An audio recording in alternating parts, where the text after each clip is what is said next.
So like our kids are always communicating to us with their behavior. And I've had several conversations in the last 2 months with parents about their children's behavior at certain times, particularly bedtime.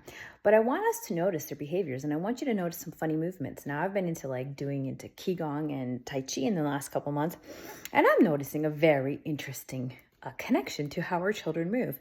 Now, what's also interesting about this is some of it's related to somatic well-being and some of the training I've had for nervous system healing and trauma. And there's some interesting moves in Qigong and Tai Chi. And some of our kids already naturally do these moves. I'm going to show you one of the moves, okay? I'm going to show you what you might already be seeing your kids do. It's like this flop, this arm flop, like dead arms, dead heavyweight arms, which is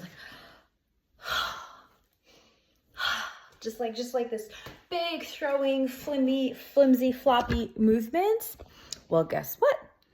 Helps lymphatic flow, helps calm the nervous system. So when we see our children doing this, I don't think we need to stop them. I think what we need to know is go in our brain and go, oh, they're trying to regulate something. We don't know what they're trying to regulate. We don't know. They might not even be activated. They might just be doing something. Now, if you're familiar with zones of regulation, they might be in the yellow zone. And so they're trying to get some of that energy out. What's really interesting is a conversation I had recently with a family, and their kids were giving them all the clues at bedtime. They were saying that the bedtime becomes this long, drawn out thing, and that's when their kids get amped up, right? And there's a lot of reasons that happens for kids. But what they were missing were some of the cues, some of the behavioral cues the kids were giving to the parents. And that's okay. There's no blame here, no shame here. It's just about understanding. So my child would get amped up when his dad comes to say goodnight to him, right? So I'm like the calming parent. I'm like, let's get low tones and certain practices I do with him at bedtime. Dad's like the guy, he's works full time. So when dad comes home, my son might want to like be more playful or aggressive with him. Just happens to be that one-on-one, really connected time. And the time where we'd sort of disconnect for sleep is bedtime, right? So he will start kicking and hitting and pushing. And so one of the things I offer to my husband, he's slow on picking it up, of course, and applying it. I shouldn't say, of course, I'm sorry, husband, but you're slow right now on applying it, but is let the aggression out. So what I would do is so there's heavy pushing, pulling, pressing activities that our kids are going to want to do at certain times, and they're trying to regulate whatever's going on for them. Okay. So what I would do, I'd give him my forearm, and I would let him press really hard. I push forward and he presses back with his feet. So he's getting that aggression release through his feet coming out in that way. So we would do that several times, and then sometimes I'd check in with him. So we ready? We good? Ready to put our head down? Okay, do we need to do some jumping jacks?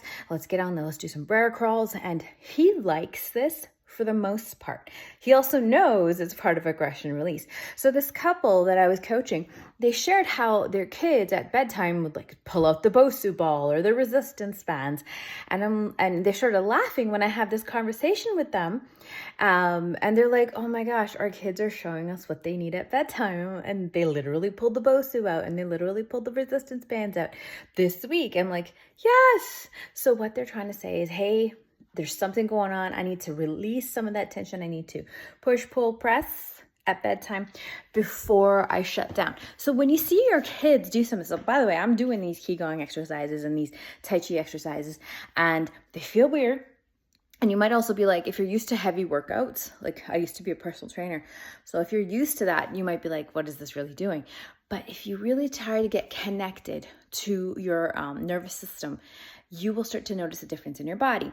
So when your kids do this, you can just notice and go, this is not them misbehaving. This is not them being weird. This is not them being like distracted or unfocused. This is probably them trying to regulate their nervous system.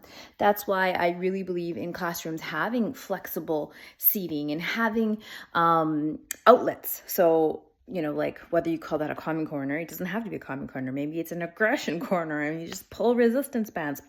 Maybe there's things to pull. I really appreciate the schools where they have the exercise bikes on the outside of classrooms. My kids are lucky. Each classroom has an exercise bike that they share with the other classroom and that they can get the kids to go and get some of their movement out. So anyway, what my point is, we got to notice some of the behavioral clues, because sometimes our kids are moving in ways that are indicating to us what their nervous system needs. Okay, why do I say nervous system? Oh, such a what do you call it, fad word these days? Because we have nerves everywhere in our body. You touch your finger with your nail like this and you feel something, that's your nerves reacting. So your nervous system is this huge organ that communicates with your brain. Your body will often feel something and give you communication before your head will even think it, before your brain will even think it. So yes, it is nervous system regulation. It is something that they're trying to do to support themselves. They just aren't explicit. Kids are just not explicitly aware that they're doing it. So sometimes what helps is bringing it to their awareness, helping them follow through on those impulses that their body is showing us. And sometimes it's preemptive. You can see exercise ball behind me. Me and my kids were doing that. We have a sensory swing. We have black gymnastics mats for rolling and running. We have an open space in our base, and we have a small house, right? So like, I've made this space available. We also do stuff creatively upstairs. So that's my Wisdom Wednesday for us, is just to pay a little more attention to our kids' body movement cues and what are they trying to communicate to us. It's not most of the time, I'm not saying forever, always black and white. I'm saying most of the time, there's something going on for them that's requiring them to move a certain way. What we want them to do, and this is where explicit coaching comes in, is how do we do this in a safe, healthy way that doesn't hurt anybody or hurt yourself? All right, let me know if you have any questions, pop them in the comments.